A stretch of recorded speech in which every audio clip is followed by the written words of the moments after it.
Inevitably, it was the role of Mr. Roberts that brought him back to films again. The movie was shot largely on location in the Pacific.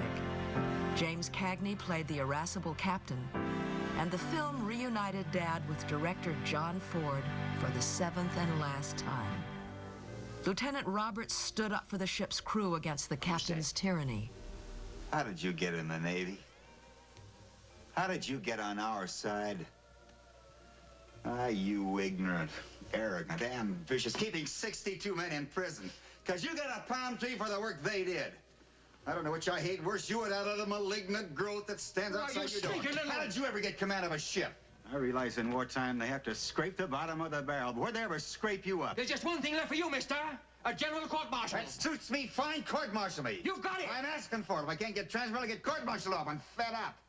The film contains another of those indelible Henry Fonda images, as Mr. Roberts throws overboard the symbol of the crew's despair, the captain's palm tree. Good night, Mr. Roberts. Good night, Mister. My father never thought the movie was as good as the play, but it was and still is an audience favorite. Good night, Kennedy. Good night, Mr. Roberts. Good night, Mr. Roberts. Good night, Dolan.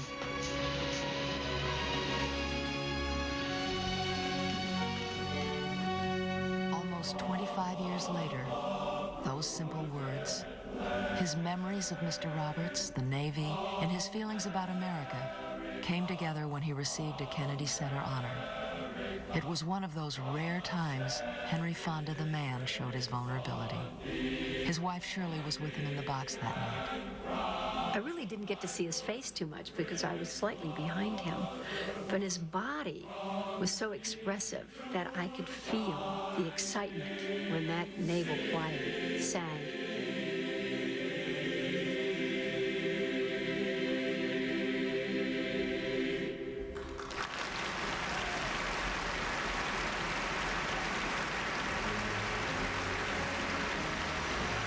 Thank you, Mr. Roberts.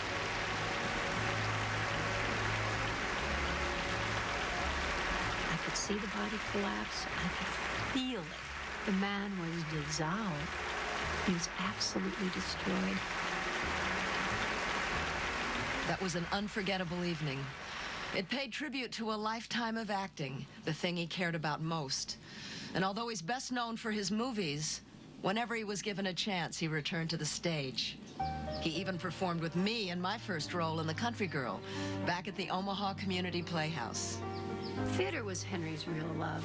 He loved saying the words from the beginning to the end. He said, I find something new in every performance.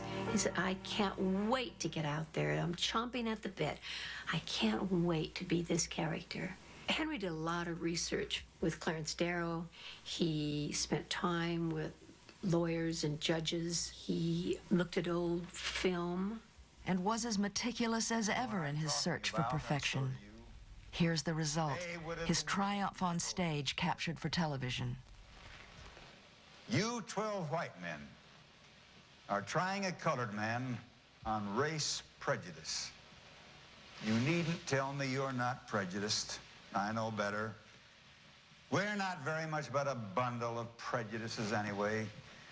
We're prejudiced against other people's color, prejudiced against other men's religions, prejudiced against other people's politics, prejudiced against people's looks, prejudice about the way they dress. We're full of prejudices. My only hope, gentlemen of the jury, is this, that you are strong enough and honest enough and decent enough to lay prejudice aside in this case and decide it as you ought to. I have watched day after day these black, tense faces that now we're looking to you 12 whites, feeling that the hopes and fears of a race are in your keeping. Their eyes are fixed on you. Their hearts go out to you. Their hopes hang on your verdict.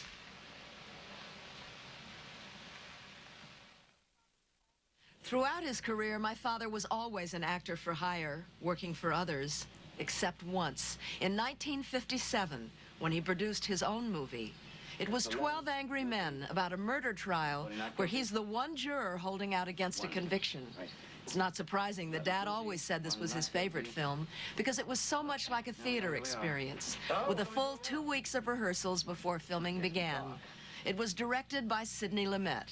I'd always rehearsed because I came from the theater and from live TV, so that was just a normal part of the way I worked.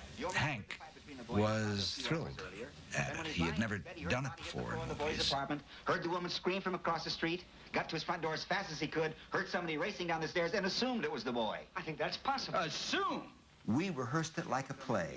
We could have left at the end of the first week and put this on a stage and played it to an audience.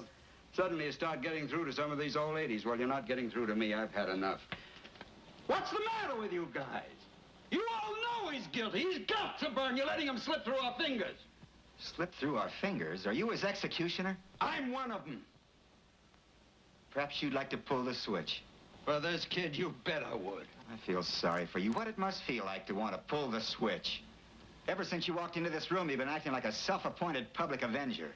You want to see this boy die because you personally want it, not because of the facts. You're a sadist. Kill him, I'll kill him. You don't really mean you'll kill me, do you? The primary way we worked was that he spoke very little. He would listen a great deal. He would every once in a while ask a question. And I remember sometimes when I'd be talking to him about either a moment or a character element, and he would go like that, just keep going. And I would just keep going, and I could sort of see the click in his eyes when he's got it.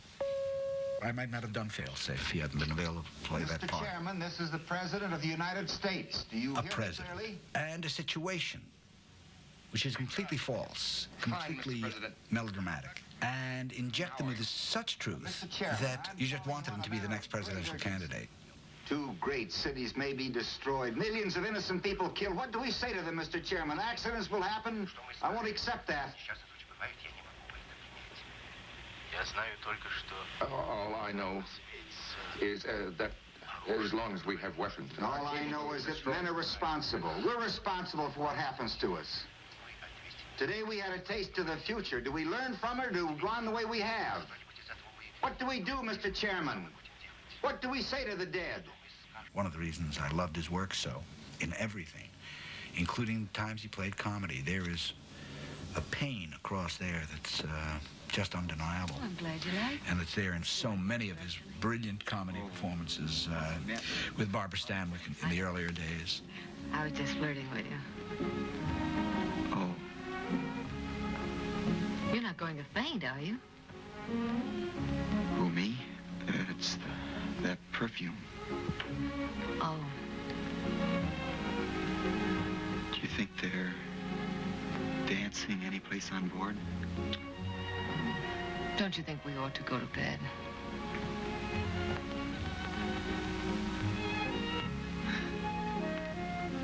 You're certainly a funny girl for anybody to meet who's just been up the Amazon for a year. Good thing you weren't up there 2 years. Come on. The Lady Eve has always been one of my favorites. Directed by Preston Sturges, my father showed a flair for deadpan comedy and spontaneous slapstick we didn't often see.